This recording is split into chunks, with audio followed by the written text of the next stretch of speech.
Hola, buenas noches, ¿cómo estás? ¿Bien? ¿Contento? ¿Listo?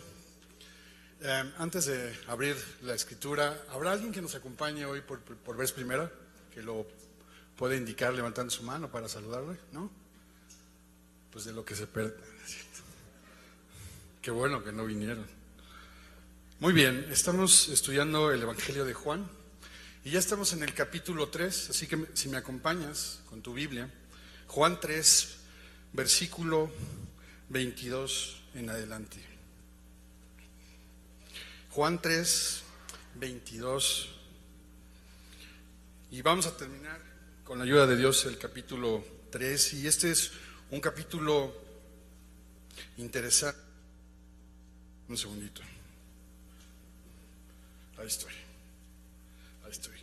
Juan 3, 22 en adelante. Y este capítulo está hablando de un tema y es el nuevo nacimiento. Los primeros 21 versículos, los primeros 21 versículos de este capítulo están narrando un encuentro de un fariseo, un principal de los judíos llamado Nicodemo, quien de noche visita a Jesús, le busca para hacerle una pregunta, para saber qué pasa con Jesús.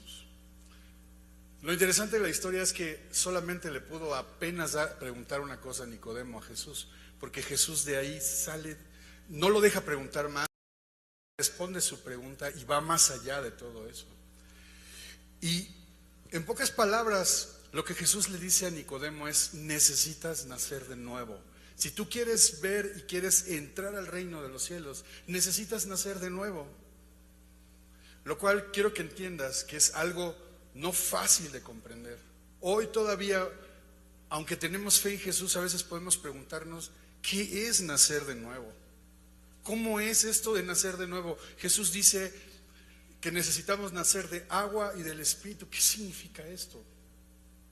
Y este pasaje que vamos a estudiar el día de hoy, versículos 22, que es en adelante, que es la continuación de esta historia, es una ilustración de lo que es la vida nueva, de lo que es nacer de nuevo.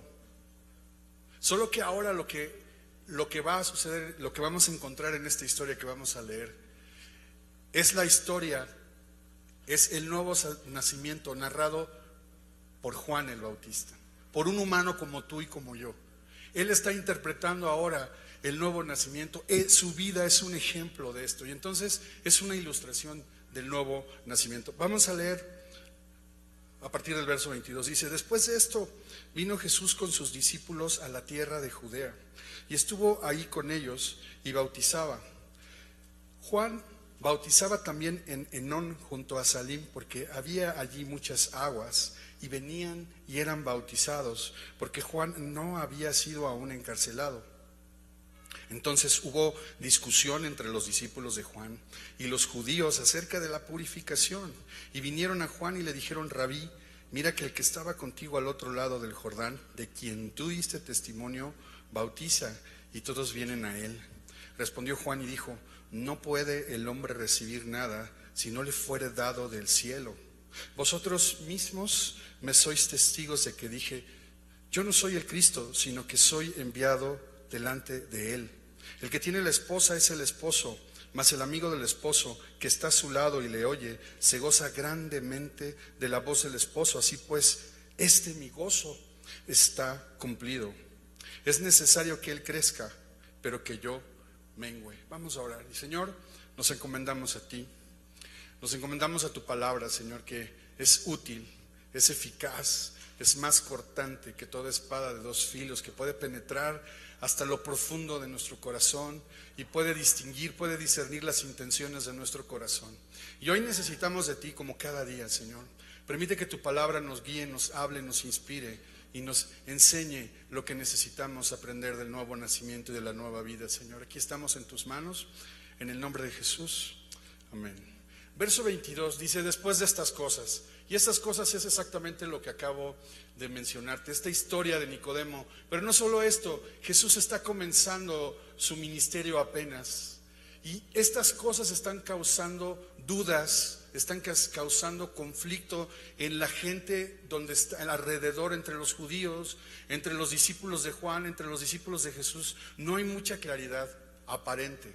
Después de estas cosas, después de este encuentro con Nicodemo, dice la Escritura que vino Jesús con sus discípulos a la tierra de Judea y estuvo allí con ellos y bautizaba.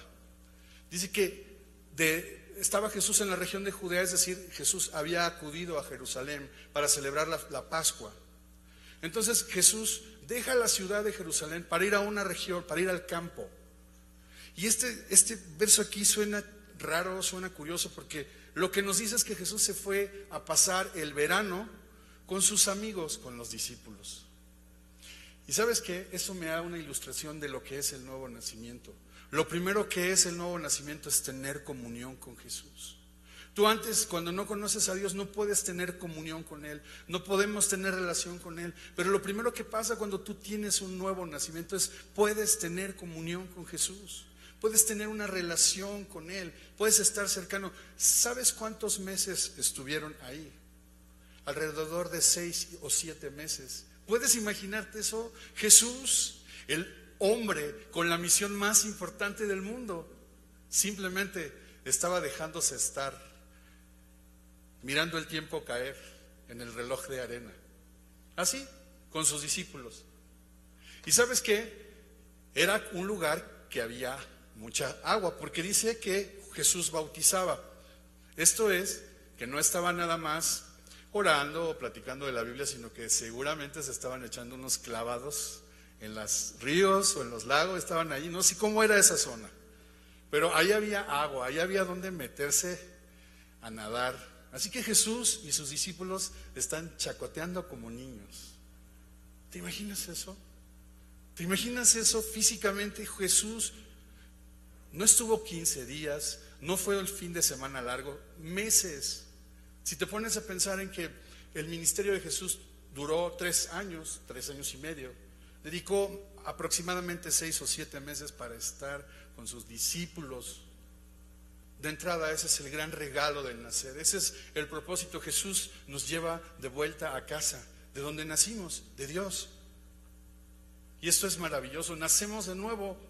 Y como vamos a ver más adelante, ya no para vivir conforme a nuestros deseos o propósitos, sino conforme a los propósitos de Dios. Y Él nos da la capacidad de llevarlos a cabo. ¿Cómo? Pues nos da una nueva naturaleza, una nueva identidad, una nueva espiritualidad. Nos hace nacer de nuevo. No arregla algo, no lo repara, no lo parcha, lo hace de nuevo. Y solamente Él lo puede hacer. Así que si tú has puesto tu confianza en Jesús, crees en Jesús, disfruta del regalo de estar con Jesús, de la comunión con Jesús. Verso 23 dice: Juan bautizaba también en Enón junto a Salim, porque había allí muchas aguas, y venían y eran bautizados. Y qué contraste, porque ahora comienza a aparecer este personaje. Juan no es el autor de esta epístola, es Juan el Bautista. Y sabes, lo primero que me viene a la mente es que nacemos de nuevo, pero seguimos aquí en este mundo, en esta tierra.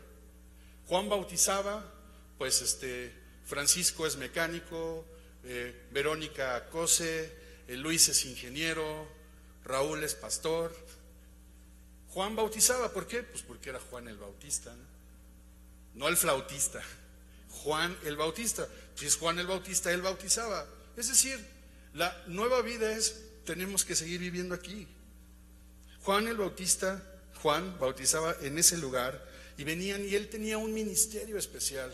Cuando estudiamos el primer capítulo de Juan, dale vuelta a la página, nos dimos cuenta que Juan tenía un objetivo, tenía un propósito, tenía una misión. Juan 1, verso 6: hubo un hombre enviado de Dios, el cual se llamaba Juan. Este vino por testimonio, para que diese testimonio de la luz, a fin de que todos creyesen por él. Juan era un enviado, Juan estaba en una misión en la tierra. También el nuevo nacimiento es tenemos ahora un propósito para estar aquí. Porque Jesús no nos salva, no se aparece a nuestra vida y nos lleva con Él, sino nos deja otra vez en esta tierra. Juan bautizaba. ¿Tú qué haces? ¿Tú a qué te dedicas? Síguelo haciendo, solo que ahora para los propósitos de Dios. Pero es interesante que Juan, siendo y teniendo una misión muy especial, muy especial, como la de llamar al arrepentimiento, como la de preparar el camino para el Mesías que había de venir, hubo un momento en que Juan no conocía a Jesús. Y allí en el capítulo 1, versos 31 al 34, me impacta mucho cuando leí esto y dice: y yo no le conocía, mas para que fuese manifestado a Israel, por esto vine yo bautizando con agua. Y yo no le conocía, dice Juan, yo no sabía quién era él, perdón. Juan estaba respondiendo a un llamado de Dios de hacer algo, pero él no conocía a Jesús. Juan no se salvó y no alcanzó el nuevo nacimiento por hacer lo que hizo, sino por conocer a Jesús. Y todo comienza por conocer a Jesús. Yo no le conocía, dice el verso 31. El verso 33 dice: y yo no le conocía, pero el que me envió a bautizar con agua, aquel me dijo: sobre quien veas descender al Espíritu y que permanece sobre él, ese es el que da la vida nueva. Y sabes, para mí es inevitable no recordar el día que conocí a Jesús. ¿Recuerdas ese día? Mejor dicho, el día en que Jesús te conoció, o más bien el día en que te reconoció y tú reconociste que te conoció, y yo no le conocía y tú no le conocías, pero le conociste. Se te presentó, se te atravesó y ahora tienes nueva vida y ahora tienes un propósito para vivir. Juan bautizaba, ¿tú qué haces? ¿Qué haces en la vida y a qué Dios te quiere llamar a hacer? Juan bautizaba. Versículo 24, porque Juan no había sido aún encarcelado. Y es una nota que hace el escritor del Evangelio para que no haya una confusión con los tiempos, porque despuesito de este evento Juan va a ser encarcelado. Tenía un gran ministerio, un enorme ministerio, una enorme misión, pero fue encarcelado. Juan bautizaba y Juan fue encarcelado. Y pues sí, este mundo, el mundo en el que vivimos, nos quiere encarcelar, nos quiere cautivar, nos quiere desviar, nos quiere cautivar. Me hace pensar en la misión de Jesús, ¿no? Cuando Jesús fue a la sinagoga, abren el rollo de Isaías y dijo: yo he venido a traer libertad a los cautivos y apertura de cárcel a los presos. Pero Juan fue encarcelado. Así es, tenía que cumplir una misión y tuvo que padecer esta aflicción. Estamos en un mundo en el que padecemos aflicciones, pero tienes nueva vida, tienes nueva vida, has nacido de nuevo. Ya no es lo mismo, ya no es lo mismo. Versículo 25, entonces hubo discusión entre los discípulos de Juan y los judíos acerca de la purificación. ¿Y qué significa esto? Que así como Nicodemo tenía duda acerca de Jesús, así como Nicodemo y otros judíos tenían dudas de cómo es esto que dice Jesús, cómo es que va a venir el Mesías. Porque en el momento en que llega Jesús hay una gran expectación en el pueblo de la aparición de un Mesías que salvara al pueblo de Israel de la esclavitud de Roma. ¿Por qué había esto? Pues recuerda, Jesús liberó al pueblo de Israel del dominio de Egipto. No solo eso, después Dios libera al pueblo de Israel de la opresión de Babilonia y del imperio persa. Ahora están bajo el dominio de los romanos y están esperando que suceda exactamente lo mismo. Pero están pensando en un líder, están pensando en un gobernante, están pensando en términos humanos, cuando Jesús lo que está presentándoles es el reino de los cielos y les está diciendo: para que veas el reino de los cielos, para que entres en el reino de los cielos, tienes que nacer de nuevo. Entonces los judíos, hay algunos comentaristas que dicen que estos judíos era un judío y que pudo haber sido también Nicodemo. Esa es una especulación. Lo importante aquí es esto: tanto tú como yo tenemos la necesidad de nacer de nuevo. Hoy tú, si has nacido de nuevo, tienes una conciencia espiritual, pero si tú no has nacido de nuevo, estoy seguro que te has preguntado muchas veces: ¿cómo le hago para empezar de ser otra vez? ¿Dónde le apachurro al botón reset? ¿Cómo hago para volver a empezar y acabar? Todo el tiempo el mundo está deseando eso. El clásico, darle vuelta a la página. Y no puedes, quieres, pero no puedes. Estos judíos, conforme a su idea religiosa, estaban buscando un ritual que los purificara, que les hiciera entrar en una relación correcta con Jesús. Y entonces tenían dudas, bueno, ¿será el bautismo de Juan, el bautismo en agua, lo que ya me haga estar bien con Dios y haga estar ya como una nueva persona? Y entonces hay esta fuerte discusión entre los discípulos de Juan y estos judíos. Versículo 26, y vinieron a Juan y le dijeron, Rabí, mira que el que estaba contigo al otro lado del Jordán, de quien tú dices testimonio, bautiza, y todos vienen a él. Y dentro de esta discusión, como leemos en este versículo, podemos darnos cuenta que uno de los puntos a tratar fue que Jesús también estaba bautizando, aunque como dice Juan 4, 1 y 2, como lo veremos la próxima semana, Jesús no bautizaba, eran sus discípulos. Entonces esta discusión ahora se entornó en, a ver Juan, creo que Jesús te está copiando. Se me hace que Jesús te está pirateando el ministerio. No solo está haciendo eso, sino te está robando a tus ovejas. Se las está llevando. Como dice, ni siquiera mencionan, son los discípulos de Juan celosos, que dicen, el que estaba contigo el otro día. El que estaba no, el que estaba tiene nombre. Porque además resulta que hay un parentesco ahí. No era un vecino nada más, eran parientes. Entonces era imposible que no supieran eso. El que estaba contigo al otro lado del Jordán, de quien tú dices testimonio, o sea, tú fuiste buena onda con Jesús. Nadie lo conocía y tú hablaste de él. Tú lo bautizaste y hablaste bien de él. Y mira nada más cómo te está pagando. Ve nada más lo que está haciendo. Bautiza y todos se van con él. Te estás quedando solo, Juan. Te está robando tu ministerio. Tú eres el gran profeta de Israel. ¿Cómo va? Tienes que hacer algo. En otras palabras, Juan, tú sí tienes el camino al nuevo nacimiento. Tú lo estás haciendo, tú estás predicando de eso. Jesús te está robando esa idea. ¿Y qué le responden? ¿Qué le responde Juan? Dice versículo 27. Respondió Juan y dijo. Y déjame antes de leer eso, hacer un alto y decirte esto. Si pudiéramos resumir esta enseñanza en dos partes, diría que la primera parte es, vino Jesús, versículo 22. Y todo el resto es, respondió Juan.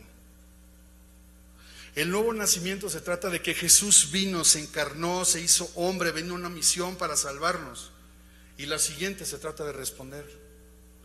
De lo siguiente se trata de responder. Tú y yo tenemos que responder a ese nuevo nacimiento. Respondió Juan y dijo unas cosas muy nobles, muy hermosas, que no venían de él, por supuesto, venían de parte de Dios. Él no mordió el anzuelo de la envidia, de los celos, de la contienda que le estaban sus propios discípulos alentando a hacer. Respondió Juan y dijo, no puede el hombre recibir nada si no le fuere dado del cielo. No puedes tener nada del cielo, no puedes tener nada el hombre si no viene del cielo. Toda buena dádiva y todo don perfecto descienden de lo alto del Padre de las luces. Santiago 1:17. ¿Qué está diciendo? Miren, este ministerio, lo que yo hago es un regalo de Dios, no lo tengo de mí. Pero no solo está recordando eso, es yendo al fondo de la pregunta, la discusión de la purificación, está diciendo, no soy yo, no es lo que yo hago lo que va a traer una nueva vida en ti, sino en Jesús, que es el que viene del cielo. Está haciendo que sus discípulos y los demás judíos pongan la vista en el lugar que les corresponde, en el lugar que corresponde. ¿Quién es? Jesús. No puede el hombre recibir nada si no le fuere dado del cielo. Versículo 28, vosotros mismos me sois testigos de que dije, yo no soy el Cristo, sino que soy enviado delante de Él. No solo reconoce de dónde viene su ministerio, no solo está poniendo las cosas en claro, que el regalo de la nueva vida viene del cielo, no puede venir de la tierra, sino que además dice, yo soy un enviado. Yo solo soy un mensajero. Yo no estoy aquí por mí mismo. Yo hablo a cuenta del verdadero, de Jesús, del que viene de arriba. Y si no quedaba claro esto, nos pone una ilustración Juan y dice, el que tiene la esposa es el esposo, mas el amigo del esposo que está a su lado y le oye, se goza grandemente de la voz del esposo, así pues, este mi gozo está cumplido. Y quiero decirlo al final, dice, mi gozo está cumplido. ¿Sabes? Yo estoy contento con lo que he hecho, estoy satisfecho porque sé que he cumplido con los propósitos de Dios. No se está ufanando, no se está, ay, qué bueno, no está diciendo, ¿sabes qué? Estoy satisfecho con lo que Dios me ha dado. Pero el ejemplo que pone es maravilloso, no es al azar. Él se ubica no solo como un enviado, sino como un amigo del esposo, como el mejor amigo del novio. En el ritual de la boda judía había una prohibición. El amigo del esposo, el amigo del novio, no podía casarse con la novia. No se la podía robar, era penado, tenía que. Pero no solo esta idea que está poniendo, esta imagen de boda y matrimonio, nos hace recordar que finalmente lo que hace Juan el Bautista es eso, llevar al novio donde está la novia, unirlos de una manera ceremonial. Eso es lo único que hace él es la mejor ilustración que puede haberles dado a ellos. Quizás para nosotros es raro, pero para ellos, para los judíos, era la mejor ilustración. Solamente dice que soy el amigo del esposo y yo estoy a su lado. Yo no estoy por encima de él, yo estoy a su lado. Yo tengo una misión que cumplir y esa misión está a punto de terminar, dice Juan. Mi gozo está cumplido. Me recuerda las palabras de Jesús en la cruz cuando dijo, consumado es, consumado es. Y luego dice algo que es crucial en el pasaje. Es necesario que Él crezca, pero que yo mengue. En otras palabras, más y más de Él y menos de mí.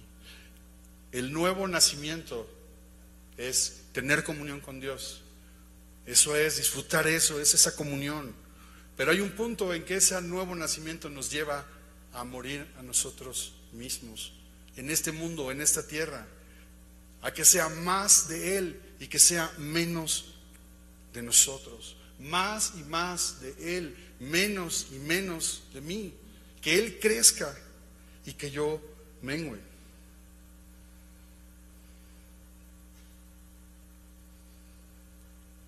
Versículos 31 al 36, sigue la respuesta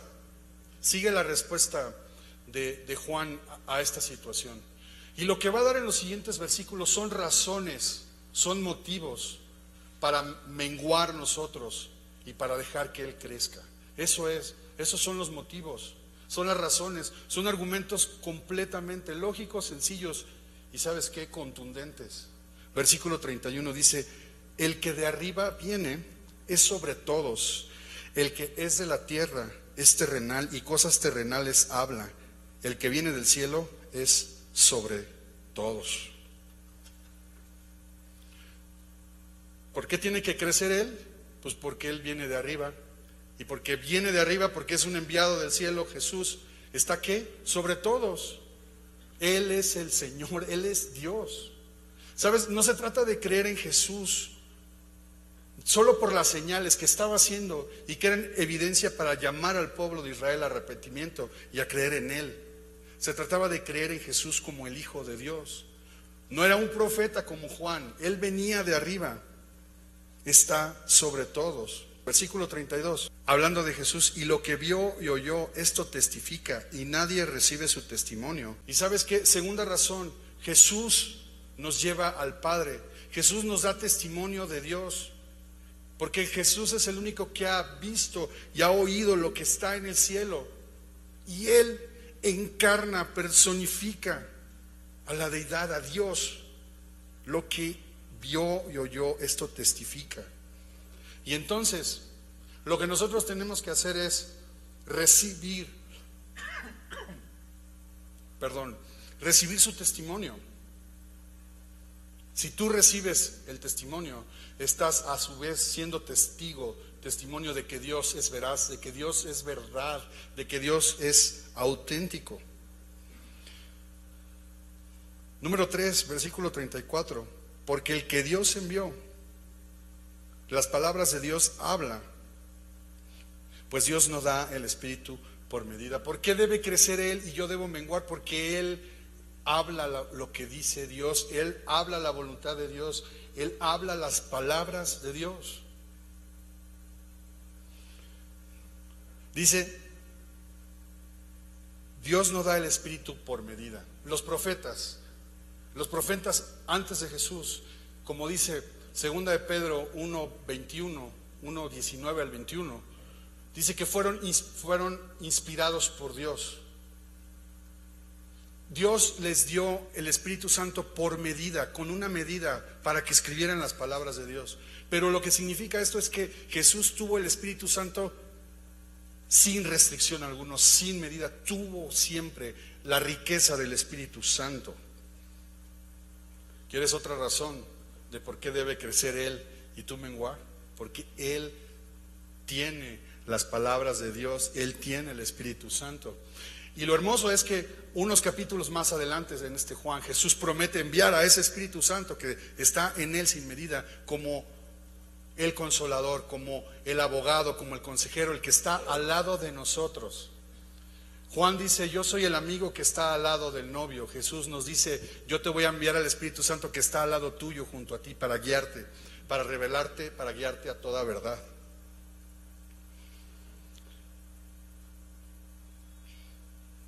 Versículo 35.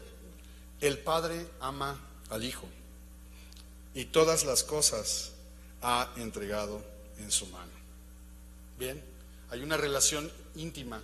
Está hablando de la deidad, está presentándonos a Jesús como Dios. ¿Quieres más razón de esa para disminuir, para menguar, para restar tu vida y hacer que Él crezca en ti? Además de todo, Él tiene el control de todas las cosas en su mano. ¿Qué significa todo esto? Jesús es Dios. Jesús tiene una misión. Jesús vio a Dios, Jesús conoce a Dios, Jesús viene del cielo, Él vio, oyó y Él está atestiguando la veracidad de Dios. Jesús es la prueba de Dios, es la veracidad de Dios, es la verdad de Dios, es el verbo de Dios. Y entonces termina diciendo, el que cree en el Hijo tiene vida eterna, pero el que rehúsa creer en el Hijo no verá la vida, sino que la ira de Dios está sobre él. Y es muy parecido a 1 de Juan 5, 11 y 12, y este es el testimonio, que Dios nos ha dado vida eterna, y esta vida está en el Hijo. El que tiene el Hijo tiene la vida, el que no tiene el Hijo de Dios no tiene la vida. El que cree en el Hijo tiene vida eterna. ¿Qué es lo que tienes que hacer? Tenemos que responder. Hay razones para hacer que Jesús crezca en nuestras vidas. Y esas mismas razones son elementos que nos hacen tener la capacidad de que Él crezca y de que yo me reduzca. Bueno, estaría difícil. Es más, es hasta chistoso que yo diga eso. Pero tenemos que crecer, tenemos que disminuir. No sé cómo hacerle, pero tenemos que hacerlo. El que cree en el Hijo tiene vida eterna, pero el que rehúsa creer, fíjate que dicen, interesante porque aquí la palabra es rehúsa creer, es decir, hay evidencia para creer, hay razones para creer, está puesto delante de ti todo para creer, pero rehusas, te resistes para creer. Eso es muy triste, porque le está hablando a un pueblo que es duro de corazón, igual que nosotros. Y estás viendo las señales, estás viendo las palabras de Jesús, estás viendo quién es Jesús y te rehusas a creer.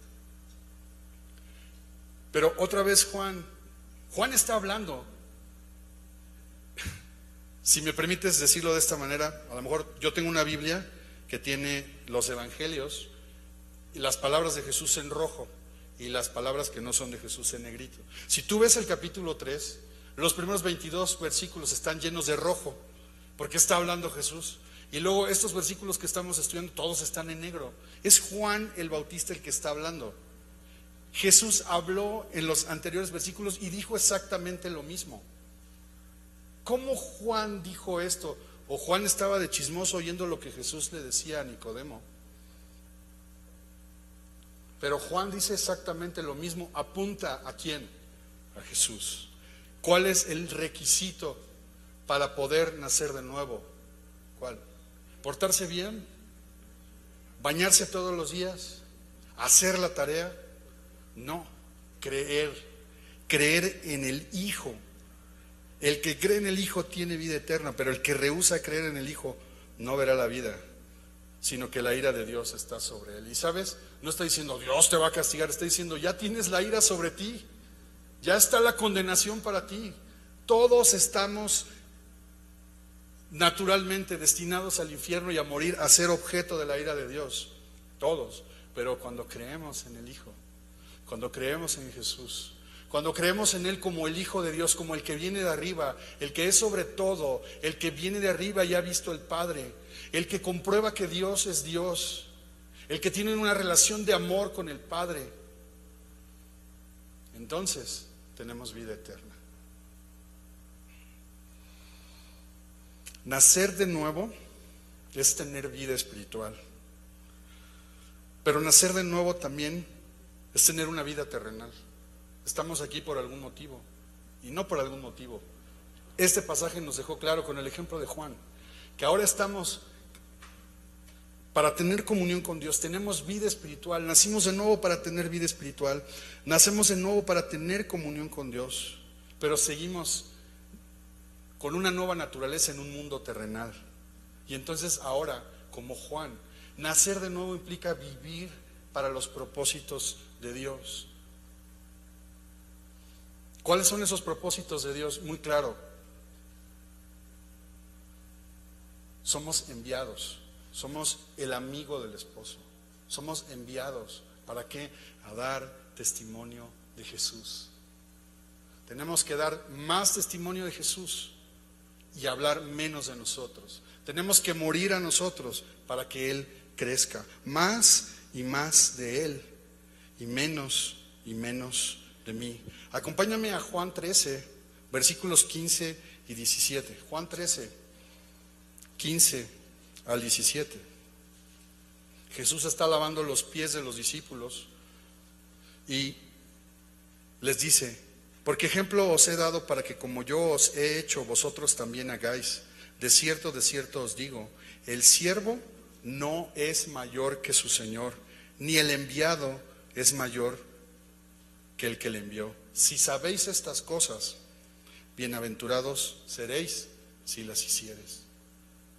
Juan sabía que no era mayor que su Señor. Y aún Jesús siendo Dios, está reconociendo al Padre como su autoridad, se está sujetando. Es hermoso ver cómo Juan cumplió el propósito de su vida. Juan nació de nuevo.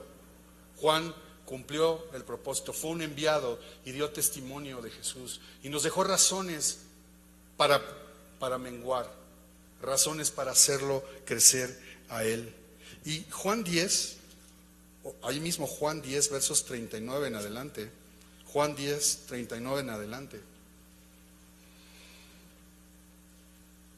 Dice así: procuraron otra vez prenderle, está hablando de Jesús, intentaron agarrar a Jesús, pero Él se escapó de sus manos.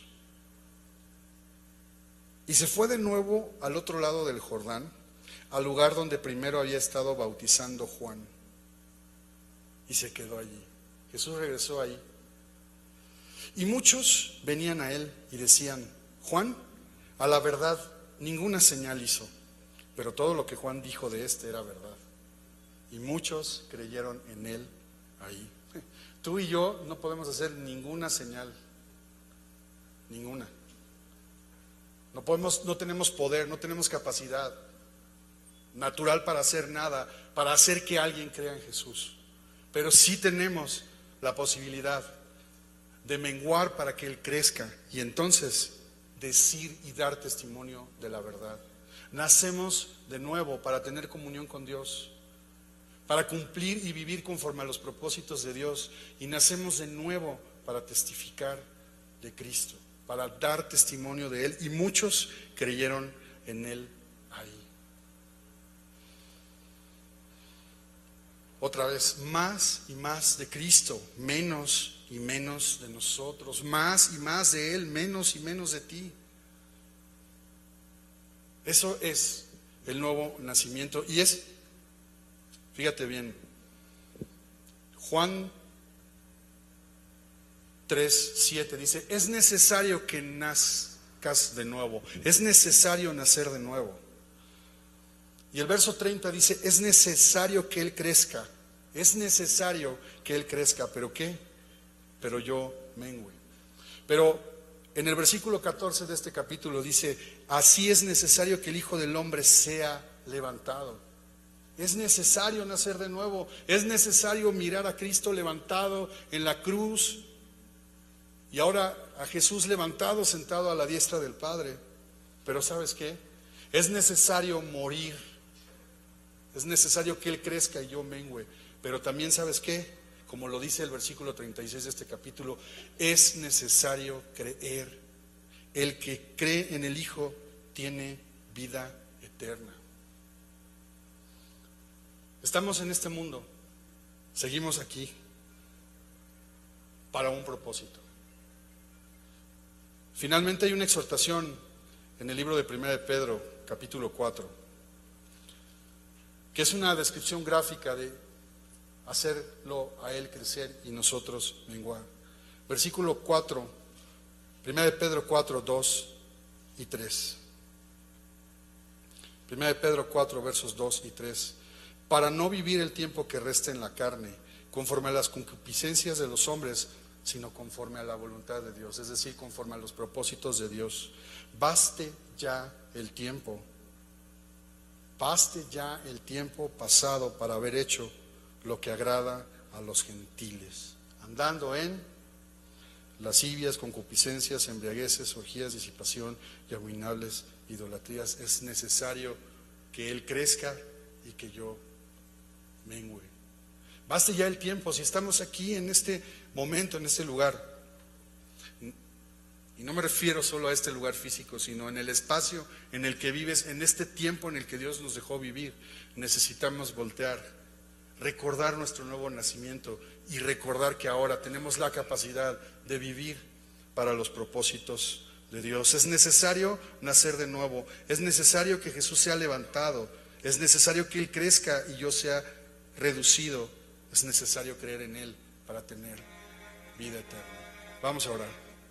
Señor, te damos gracias porque podemos mirarte, Señor, porque podemos creer, porque ese don, ese regalo de creer, ese regalo del nuevo nacimiento viene de ti, Señor.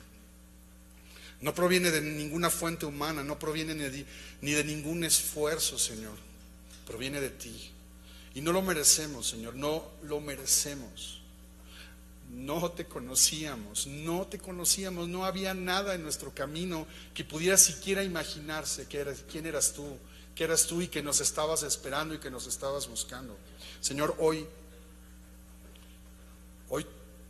tócanos con tu Espíritu Santo, Señor. Hoy queremos decirte más y más de ti, menos y menos de nosotros, Señor. Estamos en tus manos, Señor, estamos en ti. Gracias por darnos nueva vida en Jesús.